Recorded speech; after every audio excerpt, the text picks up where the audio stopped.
apa saja sih problematika yang sering timbul nih dalam keuangan dalam keluarga ini? Silakan kok, bisa Ya, dijelaskan. ya oke, Kak Diki, terima kasih. Nah, biasanya nih Kak ya, jadi yang sering terjadi, ini kalau kita urutin dari awal ya, dari Ya. pertama banget, itu ayah bunda waktu awal pacaran sampai dengan memutuskan menikah, itu tidak pernah membahas keuangan.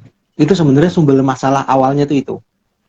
Nah, setelah menikah, barulah kerasa, oh ternyata mohon maaf, kayak misalnya suaminya diajak ngomongin keuangan, tapi terus emosi misalnya. Ternyata Mm. istrinya boros. Nah, kayak gitu-gitu tuh loh, Kak. Itu adalah Shopping gitu ya. penyebab, ya itu asal muasalnya. Jadi penyebab awalnya dulu. Karena nggak saling mengenal satu sama lain dengan detail tentang keuangan. Itu pertama. Terus kedua, kebiasaan keluarga masing-masing nih. Kita udah kenal ya secara pasangan, maksudnya karakter suami atau istri kita udah tahu. Tapi keluarga misalnya ada kebiasaan berhutang, atau ada kebiasaan apa yang bisa dibilang mengganggu keuangan, itu biasanya kebawa karena udah jadi kebiasaan tuh.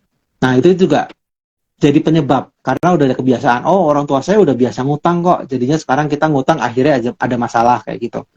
Itu awalnya. Nah, setelah kita berjalan, mayoritas warga Indonesia tidak merencanakan dengan baik. Contoh misalnya kayak punya anak, beli rumah, itu tuh nggak ada perencanaan. Jadi pokoknya ya udah asal ada rezeki beli, asal ya udah nikah punya anak punya aja. Jadi nggak direncanakan gimana biaya pendidikannya, gimana biaya segala macamnya gitu.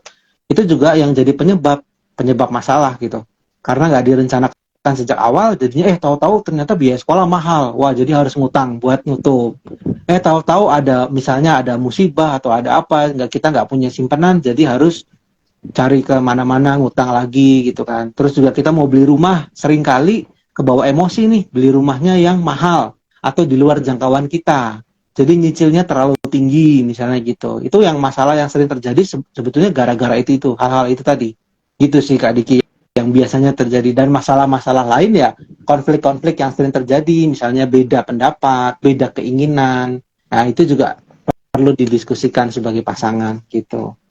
Berarti ada problematika misalnya keinginan yang berlebih gitu ya, Kak ya. Ya, itu kadang Keinginan lebih memiliki ya. sesuatu gitu ya.